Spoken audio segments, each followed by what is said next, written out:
Hi students, welcome to Income from Salary chapter. మనం ఈ క్లాస్లో ఇన్కమ్ ఫ్రమ్ శాలరీకి సంబంధించిన రెండు ముఖ్యమైన అంశాలను నేర్చుకోబోతున్నాం. ఒకటి శాలరీ, రెండు అలవెన్సెస్. టోటల్గా షార్ట్కట్లో మనము SAPP అంటాము. S for salary, A for allowances, P for perquisites, ఇంకొక P for profits in Liu of salary. మొదటిది జీతంలోని అంశాలు ఉంటాయి, రెండోది భత్యములులోని అంశాలు ఉంటాయి, మూడోది పరిలబ్ధులు అనే అంశం ఉంటుంది, నాలుగోది జీతం బదులు లాభములు. సో ఈ 4 ఐటమ్స్ ఉంటాయి. సో ఈ 4 ఐటమ్స్ ఓకే, అందులో రెండు అంశాల గురించి మనం డిస్కస్ చేసుకోబోతున్నాం, ప్రాబ్లం కూడా చేయబోతున్నాం. సో మీకు ఆల్రెడీ ఫార్మాట్ మీరు రాసుకున్నారు. మరొకసారి మీ అందరి కోసం నేను జస్ట్ ఒకసారి చూపించడం జరుగుతుంది. ఇక్కడ ప్రొఫార్మా చూడండి. శాలరీ అనే దానికి సంబంధించి ఈ ఐటమ్స్ అన్ని వస్తాయి. Basic pay, bonus, fees, commission, employer contribution to RPF లేదా ఇంట్రెస్ట్ ఆన్ ఆర్పిఎఫ్, ఈ రెండు rules. Allowances, dearness allowance DA అంటాము, dearness pay, city compensatory allowance, house rent allowance, entertainment allowance, children education allowance, children hostel allowance. Perquisites అంటే పరిలబ్ధులు. ఇవి ఈ పై రెండు నగదు రూపంలో వస్తాయి. ఏవి? Salary, allowances. పర్క్విజిట్స్ వస్తువు రూపంలో వస్తాయి, సేవల రూపంలో వస్తాయి. ఎగ్జాంపుల్, రెంట్ ఫ్రీ అకామిడేషన్, అద్దెలేని గృహవసతి లేదా జీవిత బీమా ప్రీమియం యజమాని ఉద్యోగి కోసం పే చేసే అది, లేదంటే సేవకులను ఎవరినైనా ఏర్పాటు చేస్తే డొమెస్టిక్ సర్వెంట్స్. ప్రొవిజన్ ఆఫ్ కారుకు సంబంధించి. తర్వాత profits in Liu of salary, జీతం బదులు లాభములు అంటే ఉద్యోగం నుంచి తొలగించినప్పుడు ఇచ్చే మొత్తం కావచ్చు. ఓకేనా? ఇలాంటివి ఇవన్నీ కలిపితేనే గ్రాస్ ఇన్కమ్ ఫ్రమ్ శాలరీ అవుతుంది. Okay, gross income from salary. So దాని నుంచి డిడక్షన్స్ 3 ఉంటాయి. Standard deduction, entertainment allowance, profession tax. మీకు యాక్చువల్గా ఈరోజు నిన్నటి బడ్జెట్ గురించి డీటెయిల్గా చేద్దాం అనుకున్నాము, బట్ బ్యాడ్ లక్. ఈరోజు గుర్రం జాషువాకు సంబంధించిన ప్రోగ్రామ్ ఉంటే ఆ ప్రోగ్రామ్ మీరు వెళ్ళడం జరిగింది, దానివలన మిస్ అయినాం. So standard deduction next year నుంచి 75,000 ఉంటుంది. యాక్చువల్గా మనము 50,000 కదా, అది నెక్స్ట్ ఇయర్ నుంచి 75,000 స్టాండర్డ్ డిడక్షన్ ఉంటుంది. ఓకే, సో ఇది ఆ ఫార్మాట్. ఇక మనం ఒక ప్రాబ్లం చేయబోతున్నాము ఇన్కమ్ ఫ్రమ్ శాలరీకి సంబంధించి. ముఖ్యంగా రెండే అంశాలు, ఒకటి శాలరీ అనే అంశం కింద, రెండు అలవెన్సెస్ అనే అంశం కింద. So now let me share the screen for you so that we all understand the importance of practical problems. Right student, this is the question. Mrs. Lavanya is an assessing officer in the Department of Income Tax working in Anantapur. Lavanya ane oka స్త్రీ, మహిళ income tax department లో income tax officer గా పనిచేస్తుంది. Assessing officer అంటే వ్యక్తుల యొక్క income ను assess చేసే అధికారి అని అర్థం. వ్యాపారస్తులు కావచ్చు, వ్యాపార సంస్థలు కావచ్చు, ఉద్యోగస్తులు కావచ్చు, అట్లా. Are salary particulars are as follows for the previous year 22 to 23. 22-23 అంటే మీకు ఆల్రెడీ చెప్పాను. 1/4/22 నుంచి 31/3/23 వరకు ఆదాయం సంపాదిస్తే దాని మీద 1/4/23 నుంచి ఓకే 31/3/2024 వరకు అంత లోపల మనము ఇన్కమ్ ను అసెస్ చేసి ట్యాక్స్ టోటల్ పే చేయాలి ఇన్కమ్ ట్యాక్స్ డిపార్ట్మెంట్ కు. ఓకేనా? సో ఇది ప్రొఫార్మా మనము ఆల్రెడీ రాసుకున్నాము. నేను ఆల్రెడీ చెప్పాను, శాలరీ అనేది ఒక హెడ్డింగ్ ఉంటుంది. ఓకే, తర్వాత అలవెన్సెస్ వస్తుంది, తర్వాత పర్క్విజిట్స్ వస్తాయి, తర్వాత profits in place of salary వస్తాయి. సో శాలరీ కింద మనం ఏమేమి తీసుకోవచ్చు అనేవి మనం ఇక్కడ ప్రాబ్లంలో ఇచ్చేదాన్ని బట్టి ఉంటుంది. బేసిక్ పే ఇచ్చాడు అంటే ఖచ్చితంగా అది శాలరీ కిందే వస్తుంది. డిఏ అంటే డియర్నెస్ అలవెన్స్ అంటే అలవెన్సెస్ కింద వస్తుంది. సిసిఏ అంటే సిటీ కాంపెన్సేటరీ అలవెన్స్ నగర పరిహార భత్యము, ఇది కూడాను అలవెన్సెస్ కిందనే వస్తుంది. హౌస్ రెంట్ అలవెన్స్ ఇది కూడాను అలవెన్స్ కిందే వస్తుంది. ఎంటర్టైన్మెంట్ అలవెన్స్ ఇది కూడాను అలవెన్స్ కిందనే వస్తుంది. తర్వాత Lavanya has paid 150 per month as profession tax. వృత్తి పన్ను అంటే జీతం తీసుకునే వాళ్ళు జనరల్ గా ఖచ్చితంగా ప్రభుత్వానికి స్టేట్ గవర్నమెంట్ కు డైరెక్ట్ ట్యాక్స్ పే చేయాలి, ప్రొఫెషన్ ట్యాక్స్ అని. అది 150 పర్ మంత్. అంటే జీతం ఎంతన్నా తీసుకో, జనరల్ గా ఇది ఫిక్స్డ్ గా ఉంటుంది. మా ఉద్యోగానికి సంబంధించి లెక్చరర్స్ అందరూ కూడాను మినిమం 200 పే చేస్తున్నాం ప్రతి ఒక్కరు కూడాను profession tax, like that. So ఈ profession tax section 16 sub section 3 కింద వస్తుంది. అంటే ఎక్కడ అంటే ఇక ప్రొఫార్మాలో మీరు చూసే ఉంటారు, ఇక ఇక్కడ డిడక్షన్స్ కింద వస్తుంది. నా ఇవన్నీ మనము ఇక్కడ ఎంటర్ చేయాలి. ఏమని చెప్పుకున్నాం మనము? Salary, allowances, perquisites, profits in place of salary. ఈ నాలుగింటిలో మనం 2 ఐటమ్స్ కింద వచ్చే ఐటమ్స్ డిస్కస్ చేస్తున్నాం. ఇంకా 2 ఐటమ్స్ ఉన్నాయి, అవి తర్వాత డిస్కస్ చేస్తాం. సో శాలరీ కింద ఏమొస్తుంది? నెంబర్ 1 అంటే basic pay. Basic pay 13,500 into 12 is equal to ఎంత అనేది మనం చూడాలి. చెప్పండి. శాలరీ కింద ఒకటే ఐటమ్ ఉంది కాబట్టి మనం ఇన్నర్ కాలంలో కాకుండా డైరెక్ట్ గానే రాసుకోవచ్చు. ఓకే, సో క్యాలిక్యులేటర్ లో మనము 13,500 ఇంటూ 12 వేస్తే ఎంత వస్తుంది అంటే 1,62,000 వస్తుంది. 1,62,000. రైట్ స్టూడెంట్స్, ఇంకా ఏమైనా ఉన్నాయా? బేసిక్ పే అంటే శాలరీ అనే హెడ్డింగ్ కింద వచ్చేటివి ఇక్కడ మనం చూసుకున్నప్పుడు బోనస్, ఫీజ్, కమిషన్ ఇవన్నీ ఏం లేవు కాబట్టి మనము డైరెక్ట్ గా ఎక్కడికి వెళ్తామంటే అలవెన్సెస్కి వెళ్తాం. అలవెన్సెస్ లో డియర్నెస్ అలవెన్స్ ఉంది, హౌస్ రెంట్ అలవెన్స్ ఉంది, ఏమి సిటీ కాంపెన్సేటరీ అలవెన్స్ ఉంది, ఎంటర్టైన్మెంట్ అలవెన్స్ ఉంది. వాటి గురించి మనం డిస్కస్ చేస్తాం. ఓకే, సో ఇక్కడ ప్రాబ్లం నంబర్ 2 హెడ్డింగ్ కింద అలవెన్సెస్ కింద రూల్స్ లేని అలవెన్సెస్ కొన్ని ఉన్నాయి. అదే డిఏ అన్నమాట. 1300 ఇంటూ 12 పర్ మంత్ వచ్చి 1300 అన్నప్పుడు 1300 ఇంటూ 12 ఇజ్ ఈక్వల్ టు ఎంత అంటే 15,600. డియర్ స్టూడెంట్స్, మనం ఇన్నర్ కాలంలో వేసుకుంటాం ఇవి 15,600. Right, so let me just give this assignment లో. Yeah, okay. డిఏ ఎంత? 1300 into 12 is equal to 15,600. Right, next CCA city compensatory allowance 800 per month into 12 is equal to 12 ఎనమల 96 కదా. So that comes to 9,600. Right, ఇంకేముంది? House rent allowance ఉంది, HRA. Dear students, this is very very important rule. House rent allowance కి సంబంధించి మనము ఇక్కడ తెలుసుకోవాల్సిన అంశాలు ఏమంటే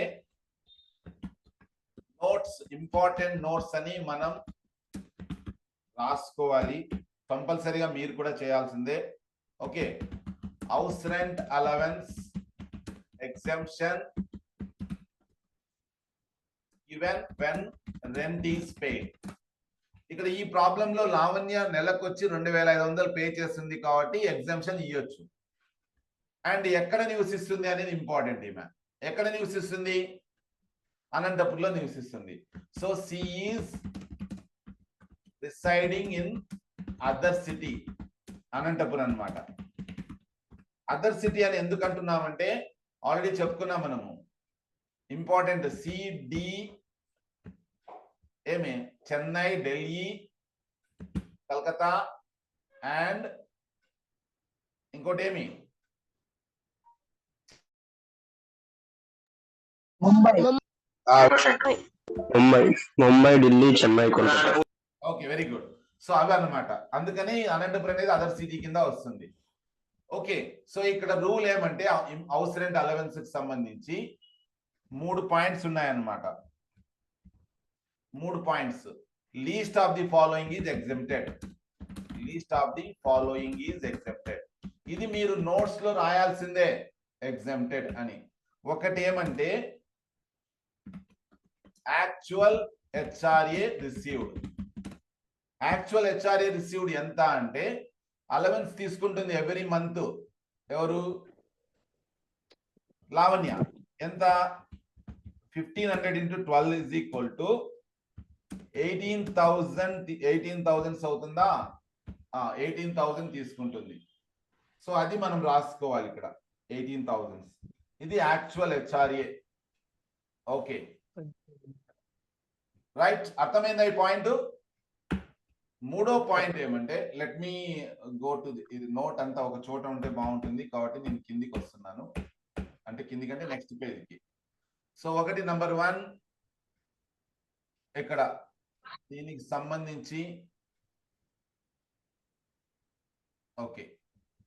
రెండోది ఏమంటే rent paid minus 10% of salary. 10% of ఇది లెక్కేయాలి మనం. So rent paid is equal to rent ఎంత పే చేస్తున్నారు? రెంట్ పే 2,500 అన్నమాట. 2,500 డియర్ స్టూడెంట్, 2,500 into 12 వేసుకొని టోటల్ ఇస్ ఈక్వల్ టు 30,000 అవుతుంది. అదనమాట. మరి 10% ఆఫ్ శాలరీ అనేది కూడా ఉంది ఇక్కడ. శాలరీ అంటే హౌస్ రెంట్ అలవెన్స్ కి సంబంధించి బేసిక్ పేను, కమిషను, డిఏ కూడాను రిటైర్మెంట్ బెనిఫిట్ లో కలుపుకోవాలి. కానీ ఇక్కడ రిటైర్మెంట్ బెనిఫిట్ అనే పాయింట్ లేదు కాబట్టి డైరెక్ట్ గా మనము 13,500 into 12 వేసుకుంటే 1,62,000 వస్తుంది. ఓకేనా? అదే అన్నమాట. సో 10% ఆఫ్ శాలరీ అన్నప్పుడు ఇది మైనస్ అని గుర్తుపెట్టుకోవాలి మీరు. మైనస్ 10% ఆఫ్ శాలరీ అంటే 1,62,000 into 10/100 is equal to 16,200 వస్తుంది. 16,200. డియర్ స్టూడెంట్స్, దీన్ని మనం ఏం చేయాలి? Rent paid is equal to 30,000 minus 16,200 is equal to ఎంత అనేది చూడాలి. ఒకసారి మీరు క్యాలిక్యులేటర్, ఎల్లో కలర్వి చాలా ఇంపార్టెంట్. ఆ మూడింటిలో కనిష్ట విలువ తీసుకోవాలి. ఇక్కడ హైలైట్ చేస్తున్నాను అది. తర్వాత 30,000 మైనస్ 16,200 ఒకసారి క్యాల్కులేట్ చేస్తే 30,000 మైనస్ 16,200 ఇజ్ ఈక్వల్ టు ఎంత వస్తుంది? 13,800 వస్తుంది. 13,800 రైట్. ఇది రెండో పాయింట్ అన్నమాట. దీన్ని కూడా హైలైట్ చేస్తున్నాను నేను. నెక్స్ట్ మూడోది ఏమంటే 40% ఆఫ్ శాలరీ. 40% ఆఫ్ ఎంత వస్తుంది? 40% ఆఫ్ శాలరీ అంటే dear students 1,62,000 into 40 divided by 100. Calculator లో మనం చూసిందిరా అంటే 1,62,000 into 40 divided by, మీకు కనపడకపోవచ్చు ఇది క్యాలిక్యులేటర్, ఇస్ ఈక్వల్ టు ఎంత అంటే 64,800. 64,800. 64,800. సో ఎవరో మాట్లాడుతున్నారు, వాళ్ళు నేను రిమూవ్ చేయాల్సి వస్తుంది మీరు మాట్లాడితే. సో దయచేసి మాట్లాడకూడదు. Okay, thank you. Right. So 16,800 అంటే ఇక్కడ పాయింట్ ఏమన్నాము? Least of the following is exempted from tax కదా. ఈ మూడింటిలో కనిష్ట విలువ ఏది ఉంది అనేది చూసుకోవాలి. So rent paid minus 10% of salary అనేది మాత్రమే తక్కువ విలువ ఉంది. కానీ ఇక్కడ ఏది తీసుకోవాలనేది ఇంపార్టెంట్ ఇక్కడ. ఓకేనా? లీస్ట్ ఆఫ్ ది ఫాలోయింగ్ అంటే therefore 13,800 ఈజ్ ఎగ్జామ్టెడ్. ఎందుకంటే ఆ మూడింటిలో 13,800 తక్కువ అన్నమాట. కాబట్టి మనం ట్యాక్స్ ఇక్కడ తీసుకునేటప్పుడు, హెచ్ఆర్ఏ తీసుకునేటప్పుడు యాక్చువల్ గా ఎంత తీసుకున్నాం అనేది చూసుకోవాలి. యాక్చువల్ గా ఎంత తీసుకున్నాము అంటే 1,500 తీసుకుంటున్నాము. అంటే యాక్చువల్ తీసుకోండి 1,500 into 12 is equal to ఎంత ఇజ్ ఈక్వల్ టు 18,000 అన్నమాట. 18,000 లెస్ ఎగ్జెంప్టెడ్ అని రాయాలి. ఇజ్ ఈక్వల్ టు ఎంత ట్యాక్స్ మనకు ఎంత ట్యాక్స్ మనకు ఎగ్జెంప్టెడ్ అంటే 13,800. 13,800. సో మనము 18,000లో ఏమి 13,800 తీసేస్తే ఎంత వస్తుంది చెప్పండి? 4,200 వస్తుందా? చెప్పండి. ఓకే, 4,200 కరెక్టే కదా? రైట్. సో ఇది ఈ పాయింట్ మీకు అర్థం కావాలి. ఈ పాయింట్ అర్థం కావాలి. ఎంత లెస్ చేయాలి అనేది మనకి ఎలా తెలుస్తుందంటే ఈ రూల్ ద్వారా తెలుస్తుంది. ఒకటి యాక్చువల్ హెచ్ఆర్ఏ రిసీవ్డ్, అది డైరెక్ట్ గా రాసుకుంటాము ఒక పాయింట్. రెండో పాయింట్ ఈ సూత్రం వాడుకోవాలి. Rent paid minus 10% of salary అన్నప్పుడు రెంట్ 12 నెలలకి కూడుకోవాలి. 10% ఆఫ్ శాలరీ అనేది ఈ 12 నెలల శాలరీలో నుంచి 10% తీసుకోవాలి, దీంట్లో 10% కాదు. ఓకే, సో దాన్ని 10 అంటే ఈ 30,000 నుంచి 16,200 తీసేస్తే వచ్చేది 13,800. ఇంకా 40% ఆఫ్ శాలరీ అనేది యాడో కొండ మీద ఉంది. ఈ మూడింట్లో తక్కువ విలువ ఏది అంటే ఈ సెకండ్ పాయింట్ అనమాట.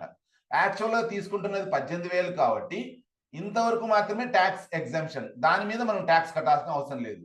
అంటే మిగతా 4,200 మీద ట్యాక్సబుల్, అది కూడుకోవాలా. I hope you understood this. So ఇది ఒక హెడ్డింగ్ హైలైట్ చేస్తా. అలవెన్సెస్ అనేది రెండో హెడ్డింగ్, ఇది హైలైట్ చేస్తా. ఓకే, తర్వాత students entertainment allowance. Entertainment allowance కి సంబంధించిన రూల్ ఏమంటే ఆల్రెడీ మనం డిస్కస్ చేసుకున్నాము. ఎంటర్టైన్మెంట్ కి సంబంధించి అదేమంటే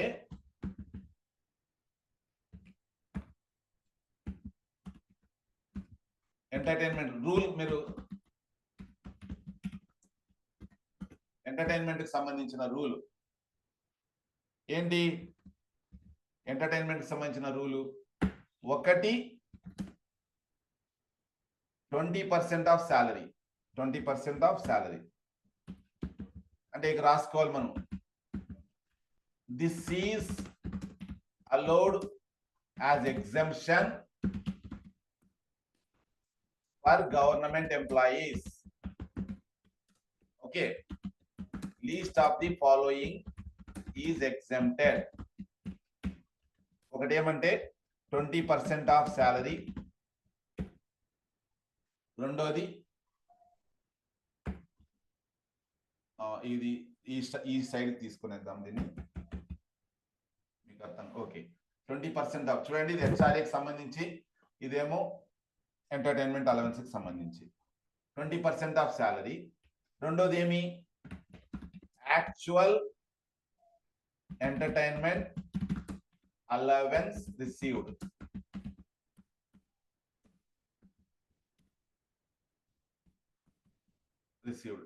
నెక్స్ట్ 5,000 పర్ యానం. ఇవన్నీ మీకు ఖచ్చితంగా మైండ్ లో ఉండాల్సిందే. సో వీటిలో హైలైట్ చేద్దాం ఈ రూల్స్ అన్నమాట. ఒకటేమో 5,000 పర్ మంత్ పర్ యానం. రెండోది యాక్చువల్ ఎంటర్టైన్మెంట్ అలవెన్స్ రిసీవ్డ్. ఇక్కడ చూడండి ఎంటర్టైన్మెంట్ అలవెన్స్ ఎంత అంట? 1,500 పర్ మంత్ అంట. 1,500. డియర్ స్టూడెంట్స్, 1,500 అన్నప్పుడు 1,500 పర్ మంత్ అన్నప్పుడు పర్ యానం ఎంతనో తీసుకోవాలి. ఇంటూ 12 ఇజ్ ఈక్వల్ టు 18,000 అవుతుంది. 18,000. ఓకే, సో ఇది హైలైట్ చేసుకోవాలి. తర్వాత 20% ఆఫ్ శాలరీ అన్నప్పుడు 1,62,000 ఇంటూ 20/100 ఇజ్ ఈక్వల్ టు ఎంత అవుతుంది? 16,62,000లో 20% అంటే చెప్పండి. 16 34,000 32,000 32,400. 32,400 sir. Okay okay, thank you. 32,400. So least of the following. Least అన్నప్పుడు ఈ మూడింటిలో కనిష్ట విలువ ఏముంది? 5,000 ఉంది. So as per section 16 subsection 2 only 5,000 is allowed as deduction. ఇది సో ఇక్కడ మనం ఇక్కడ పాయింట్ ఏమంటే డైరెక్ట్ గా ఎంతైతే తీసుకుంటున్నామో అది డైరెక్ట్ గా వేసుకోవాలి. ఇక్కడ ఎంత తీసుకుంటున్నాం ఎంటర్టైన్మెంట్ అలవెన్స్ అంటే ఇగో ఎంటర్టైన్మెంట్ అలవెన్స్ ఎంత తీసుకుంటున్నాము అంటే 1500 ఇంటూ 12 ఇజ్ ఈక్వల్ టు 18,000 తీసుకుంటున్నాము. అవునా 18,000. సో అది ఇక్కడ రాసుకోవాలి. రాసుకొని ఎగ్జెంప్షన్ మనము సెక్షన్ 16(2) కింద డిడక్షన్ 16 ఆ డిడక్షన్స్ కింద ఇవ్వాల్సి ఉంటుంది అనమాట. That's all. సో ఇవన్నీ కూడితే ఎంత అవుతుందో చెప్పండి. 15,600, 9,600, 4,200, 18,000. So 15,600 plus 9,600 plus 4,200 plus 18,000 is equal to 47,400 అవుతుంది. 47,400. Right students, 47,400. సో ఇంకేమున్నాయి? ఇంకేం లేవు ప్రాబ్లంలో. సో ఇక్కడ మనం పర్క్విజిట్స్ అని మూడో హెడ్డింగ్ పర్క్విజిట్స్ అని ఏం రాసుకుంటాం? మూడోది PRQUISITS పర్క్విజిట్స్ అని రాసుకుంటాం. నెక్స్ట్ నాలుగోది profits in Liu of salary. So ఇది తర్వాత డిడక్షన్స్ అండర్ సెక్షన్ 16 16 కదా ఇది. సో సెక్షన్ 16 ప్రకారం డిడక్షన్స్ ఏమేమి అనేది మీరు సార్ టోటల్ లేదు sir. Yeah very good. So ఇక్కడ dash, thank you, very good. So ఇవి రెండు డాష్ కాబట్టి ఓకే. ఇంకొకటి తెచ్చుకోవాలి మనం ఇక్కడ కాలం. రైట్. సో ఎంత అవుతుంది? Gross salary sir. Total gross salary, gross income from salary 2,09,400 sir. 2,09,400. Okay, 2,09,400. Right. ఇక డిడక్షన్స్ ఏమేమనేది చూస్తే నంబర్ 1 స్టాండర్డ్ డిడక్షన్. ఎంత? ఫిక్స్డ్ అన్నమాట ఇది. 50,000. Okay, very good. Next entertainment allowance bracket లో 16 subsection 2. Entertainment allowance section 16 subsection 2 ఎంతమ్మా? 5,000 sir. yes, very good, 5,000. So ఇదేమో 16(1).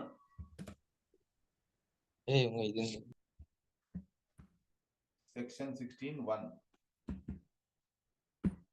Okay, entertainment allowance space లేదు కాబట్టి అట్లా రాస్తున్నాను. ఇది ప్రొఫెషన్ ట్యాక్స్ సెక్షన్ 16 150 కదా. 150 ఇంటూ 12 వేసుకోవాలమ్మా. 1,800 సార్. 1800. సో ఈ మూడు కూడి ఇక్కడ వేసుకోవాలి. లెస్ డిడక్షన్స్ అని ఇక్కడ రాసుకోవచ్చు మీరు. లెస్ డిడక్షన్స్ అని రాసి ఈ మూడు కూడాను లెస్ చేయాల.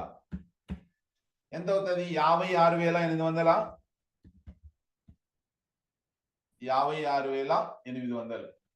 సో ఒక్క నిమిషం, ఇక్కడ మనం జస్ట్ వెయిట్. మార్జిన్కి వెళ్ళి కొంచెం అవి సైజు ఓకే.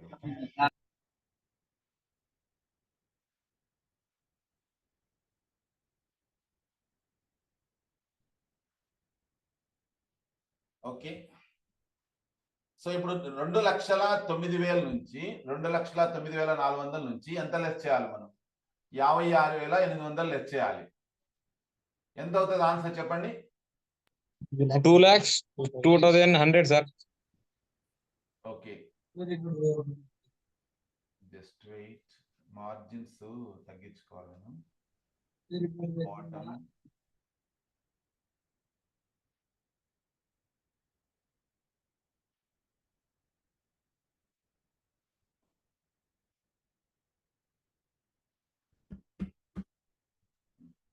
టోటల్ వచ్చింది. ఇప్పుడు income from salary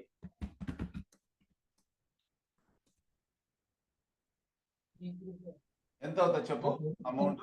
2,02,100 sir.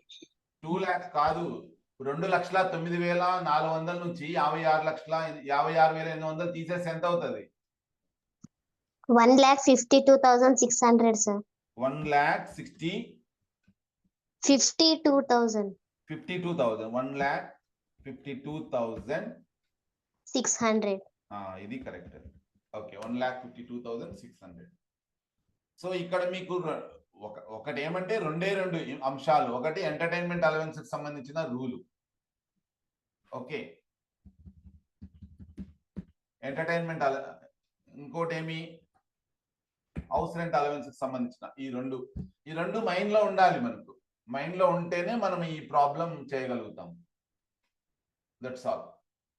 So ఇక్కడ అంటే ప్రాబ్లం యాక్చువల్ గా నేను మాన్యువల్ గా చేయాలి, బట్ రేపు మనం అట్లా కూడా చేద్దాం. ఇంకొక ప్రాబ్లము మాన్యువల్ గా బోర్డు కూడా ఉంది మనతో, కాబట్టి ఆ రకంగా కూడా చేయొచ్చు. జస్ట్ టైప్ చేసి ఈరోజు అట్లా చేయడం జరిగింది. సో ఏమైనా డౌట్స్ ఉంటే అడగవచ్చు మీరు.